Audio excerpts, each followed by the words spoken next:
Hey, Angel Reese, back in the gym, working on her pull-up, bang.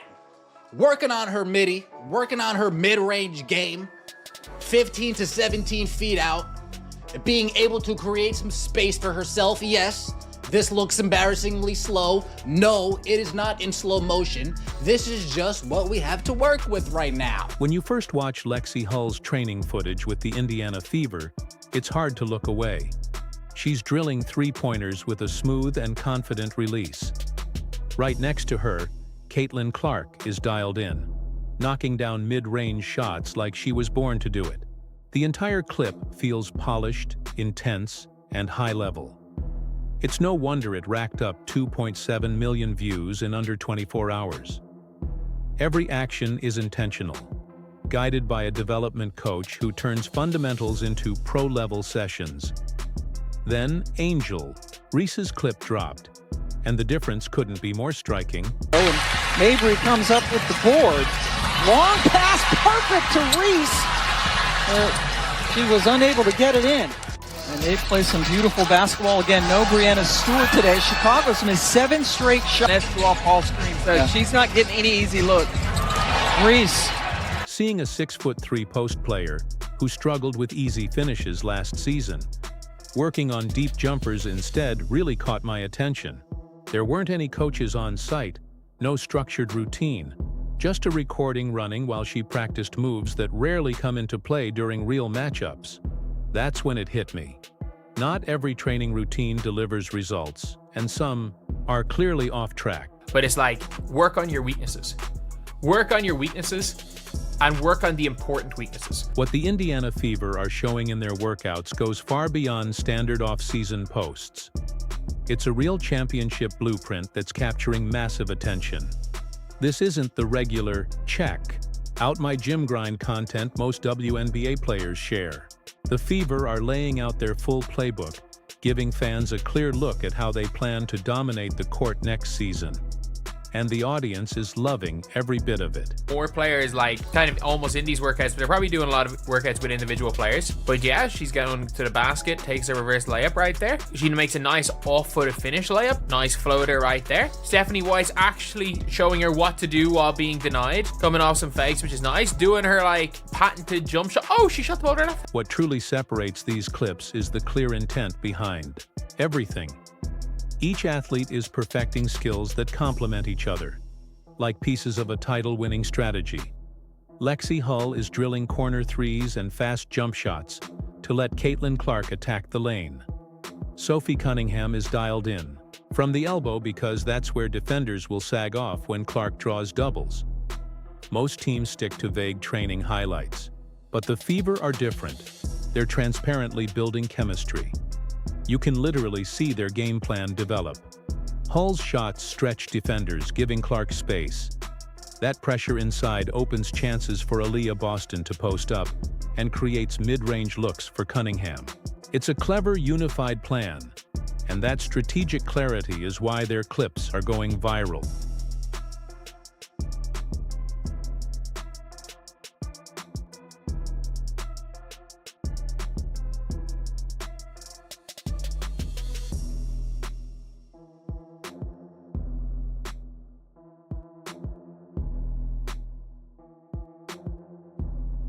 Keith Porter isn't your average trainer.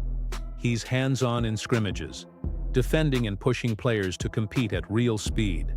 His commitment stands out, especially when he made the trip to Massachusetts solely to train Aaliyah Boston. He's not running solo drills. He's building a collective purpose. Even their video angles feel intentional. Watching Boston polish left-hand finishes and floaters isn't just practice. It's a direct reply to how defenses played her last year. She's fixing actual problems. Counters for when defenders cut off her right, and floaters when shot. Blockers rotate over. She's also tightening post footwork for space. The vets are invested too. Natasha Howard, Brianna Turner, and Dewana Bonner are perfecting roles tailored to Clark's distribution. Howard's practicing quick finishes. Turner's on rim defense and spacing, and Bonner is focused on corner threes when defenses collapse. The Fever aren't hiding flaws. They're targeting them. After past issues with defense, they're now drilling rotations and coverage hard. Sharing this publicly proves one thing: even if rivals know what's coming, they won't stop it. That's the mindset of a team chasing greatness. What up, Fever family? It's Coach Keith Porter. Today I got Aaliyah Boston in the gym. We've been working on some footwork, getting up and down the floor. Just working on being better today. Former pros and analysts are now breaking down these clips and praising the smart planning behind the Fever's training sessions. This isn't about players working on their own. It's the creation of a full system where individual growth directly supports the team's title ambitions. This is what it means to build a true championship environment. Each rep, each drill, and every bit of skill work connects back to a larger vision. It's like assembling a masterpiece where each part is critical to completing the image. The Fever aren't just collecting skilled athletes. They're carefully forming a unit where each piece strengthens the rest. This is thoughtful, effective progress, not the empty show-off workouts made for social media clout.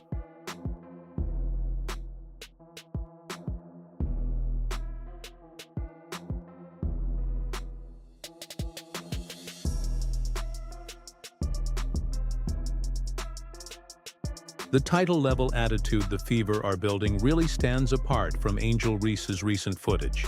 When legends like Shaquille O'Neal and Lisa Leslie advise focusing on layups, most players would follow that wisdom. But not Angel. Her new workout video skips the one area she clearly needs to develop. The disconnect between her actual weaknesses and what she's choosing to work on might be the most revealing moment of the off-season.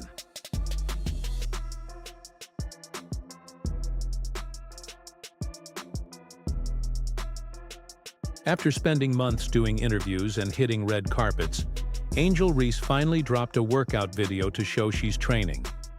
But it came across more like a response, especially with the Indiana Fever's training content going viral. As soon as her clip was released, fans picked up on the issue fast. She wasn't improving the areas that need the most attention.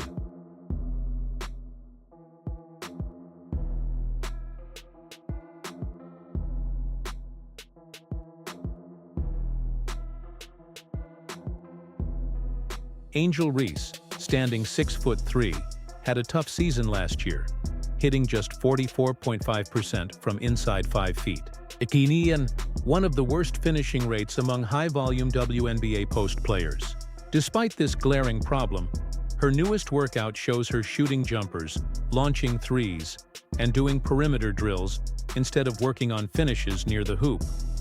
One fan made a sharp observation, asking why this video was shared by Reese's media team and not her team, the Chicago Sky. Another fan asked why she's training deep shots when layups still aren't consistent. These aren't just casual critiques. They're valid basketball concerns, and they echo guidance she's already received from legends like Shaquille O'Neal and Lisa Leslie, who've both publicly urged her to sharpen her layup and interior game. I train about 4 or 5 days a week. A lot of young guns out there now that, they want to take your spot, and I don't blame them, but it's going to be hard because I'm going to go after it.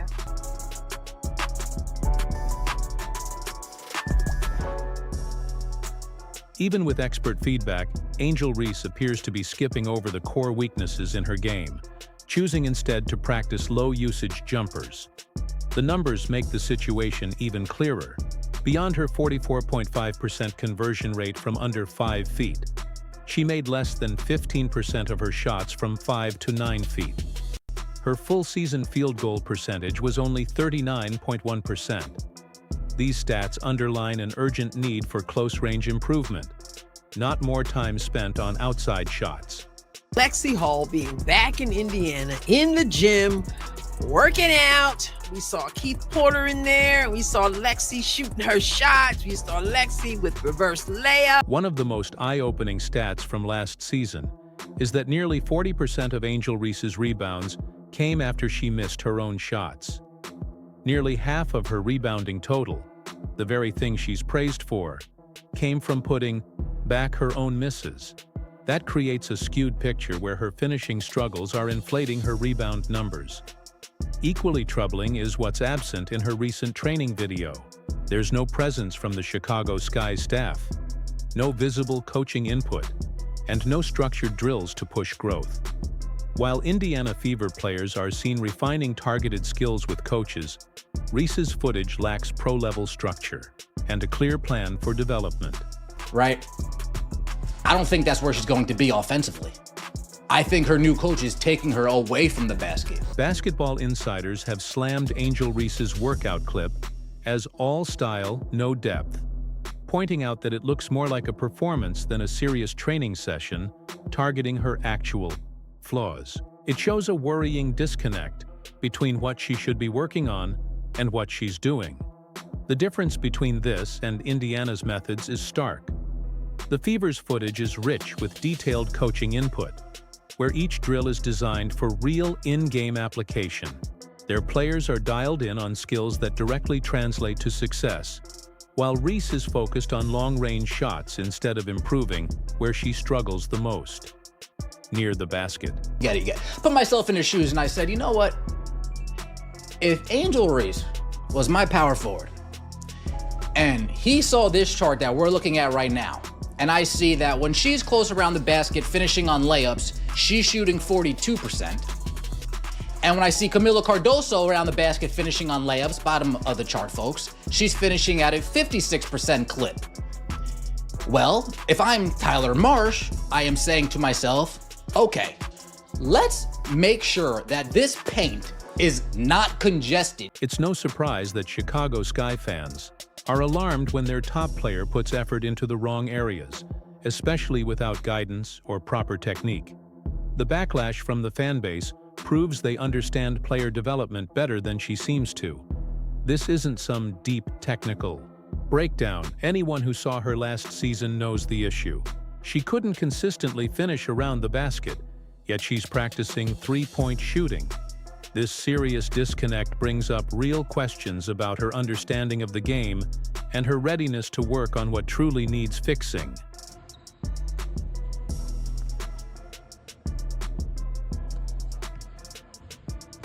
It's not just what Angel Reese is training. It's how she's doing it that has basketball experts frustrated. Her shooting form has become a major point of concern. A closer review shows a low release, coming from her chest, that results in a push, rather than a clean upward shot. This awkward form explains why so many shooting coaches are wincing. When someone with those mechanics spends time on threes, it feels like a step in the wrong direction, and could hurt more than help her progression. Biggest advice I have for you is going to be how you shoot your layups, period. Like, we're going to fix that. Yeah. That's fixable for you. Trainers who specialize in jump shooting analyze things like consistency, release height, and follow-through. And Angel Reese's form fails in all those areas. It's like driving with a faulty engine. The awkward pushing release leads to misses from anywhere outside close range. The troubling part is she's not correcting these issues. She's reinforcing them through repetition, which could stall her growth rather than move her forward. Oh, I think Minescu brought help over on Kennedy. Carter, and then underneath, and that was the chance. Inside, Cardozo. The difference between Angel Reese and Aaliyah Boston couldn't be clearer. Though they play similar roles, Boston shot an impressive 55.2% from the field in her rookie year. That's 16 points higher than Reese. That stat alone shows the gap between being a dependable scorer and a weak link, and it mirrors how differently they approach growth. Boston's workout clips show her honing her low-post game, polishing her offhand finishes, and improving around the rim, all directly related to her role. Reese, by contrast, is seen attempting long-range shots that don't feature often in her games and rarely lead to points. What really stands out is Reese's extremely low field goal percentage between 5 and 9 feet, less than 15%. That range is essential for a forward, where you need reliable footwork, soft touch, and short-range scoring tools like hooks and floaters. Ignoring this part of her game in favor of practicing three-pointers shows a troubling gap in understanding. What makes an all-around inside scorer? Like WNBA leveling up and all eyes on her now, I think that she knows that she has to completely restructure her form, because that is not the way to be efficient in the post position that she is in. At the post position that she's in, a layup is supposed to be a given. She needs to improve her touch around the rim, like all over the place, but she seems to take these desperation shots. Caitlin Clark takes a very calculated path to her off-season development. She's tackling common rookie issues by sharpening her dribble under pressure, working on pull-up mid-range shots, and improving her ability to finish through physical contact. Her thoughtful training plan mirrors how some of the sport's top stars turn their early weaknesses into future strengths, focusing on becoming more complete and adaptable. She is, it's more than a fact, she is not good at layups. But I was looking at her stats, I jotted some down right here, and she shoots an abysmal 39% from the field. She shot below 50% on shots less than 5 feet away, which is bad. And even worse than that is that shots from 5 to 9 feet, 13%. Legends like Sue Bird and Diana Taurasi sustained long careers by constantly upgrading their skills, staying unpredictable, and always staying ahead of defenses. Caitlin Clark seems to instinctively grasp that kind of long-term thinking, while Angel Reese is drifting away from it. What bothers serious fans is that Reese clearly has the tools, great instincts for rebounding and a motor that never stops. But those strengths are being wasted by her off-track skill training. Her content looks polished online, but doesn't seem to help her actual in-game performance improve. Great, she can get back to building that brick house on the hoop like she did last year. With her shot release, I don't know how she gets any shots off. Well, you heard what I said. And look, the guy's being objectively just critical when it comes to basketball. With that release, how is she getting shots off? It's real slow. It's a good question. The path to becoming a great basketball player follows a clear set of steps. Start with the basics and build upward. Know your responsibilities on the team and train for what your position demands. Just as important is having the self-awareness to identify where you're lacking and then putting in the work to improve those weak spots instead of ignoring them. Why in the world are we working on layups or not working on layups when you got such a problem and you're so inefficient with your inside ball game?